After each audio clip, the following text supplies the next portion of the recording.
इसमें एक और भी इशारा है छोटा सा कि ये जो दुनिया में लोग कुछ लोगों के साथ तकदीस जोड़ लेते हैं, किसी को पीर समझ लेते हैं, किसी को बुजुर्ग समझ लेते हैं, रहनुमा समझ लेते हैं, ये उसकी भी नफी करता है। इसलिए कि अंबिया की बात तो हमें समझ आती है, वो तो अल्लाह की तरफ से मबूस होते हैं और बख्शे बख्शाए होते हैं।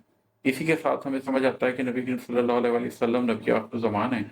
और हम उसके बावजूद ये समझते हैं कि अल्लाह तबारक व तआला जो खालिक है हमारा, जो इस कायनात का खालिक है, वो हमारे दिल में आके बस जाएगा, वो हमारे कल्ब में आके बस जाएगा, हालांकि अभी हमारे कल्ब के अंदर गंदगी होगी। ऐसा नहीं हो सकता। जैसे आप एक आम मेहमान के लिए घर की सफाई किए बगैर मेहमान को नहीं आने देते, उसी तरीके से आप अपने कल्ब की मुकम्मल सफाई किए बगैर, उसे रोशन किए बगैर ये उम्मीद नहीं रख सकते कि अल्लाह आपके घर में मेहमान बनेगा। बिस्मिल्लाहिर्रहमानिर्रहीम। एक और छोटी सी गज़ल है, उसके कुछ अशार पर आज बात करते हैं। इसका मतलब है कि मैं समझता था पुराने गुल गए, मैं समझता था पुराने गुल गए, बेखुदी में जख्म दिल फिर खुल गए।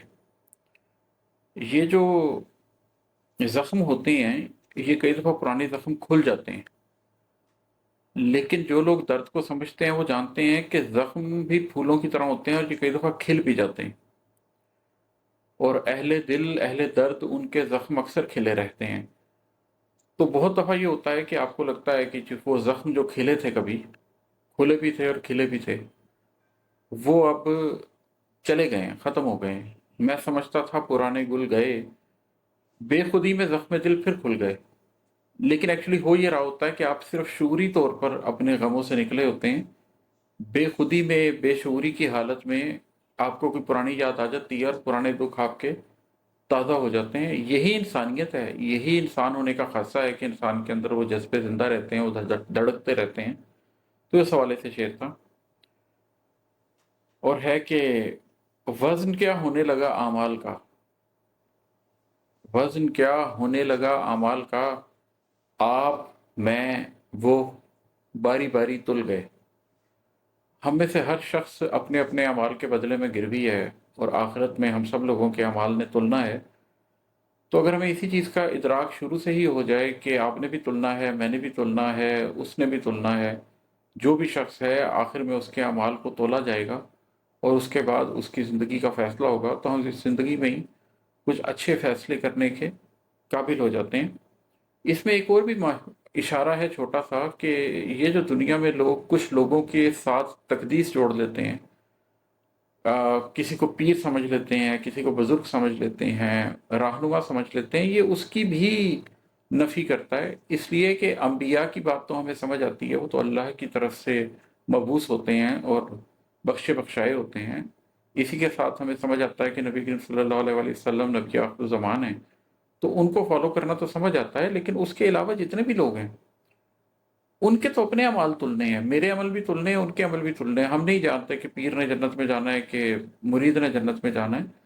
तो अपने अमाल और अपनी फ़िक्र करना बहुत ज़्यादा ज़रूरी होता है। आपकी ज़्यादा से ज़्यादा कोशिश ये हो सकती है कि जैसे मैं कोशिश कर रहा हूँ कि मैं अपने आप को बख्शवा लूँ और जन्नत में चला जाऊँ, तो उसी काविश में मैं अपने साथियों को भी बचाने की कोशिश करूँ। कहीं ये ना हो कि मुझ पर यही गुनाह आयद हो जाए कि जब मैं खुद को बचा रहा था तो बाकियों को मैंने डूबने दिया।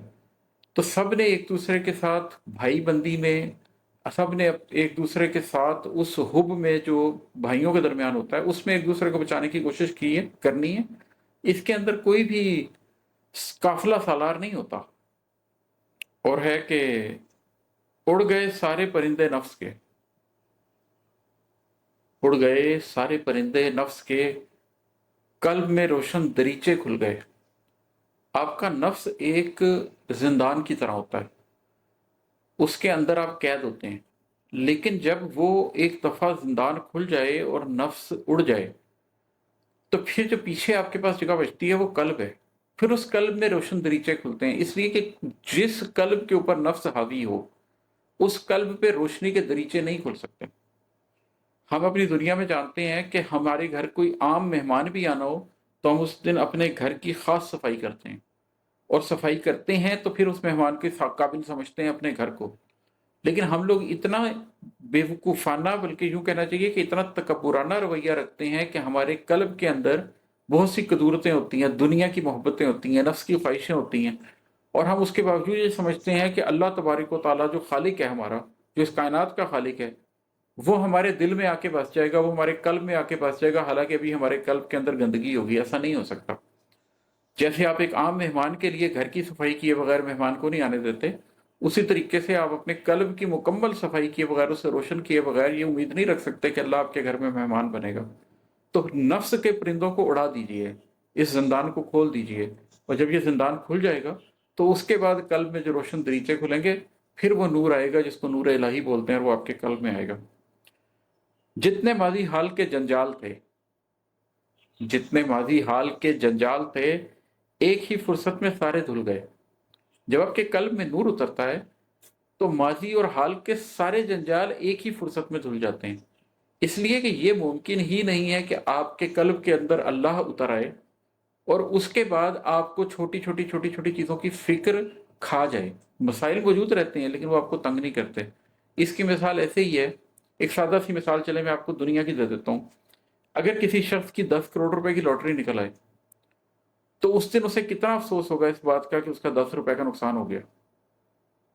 اس کے لیے بے معنی ہو جائے گا، اس لیے کہ 10 کروڑ روپے کی موجودگی میں 10 روپے کی کوئی حیثیت ہی نہیں ہے۔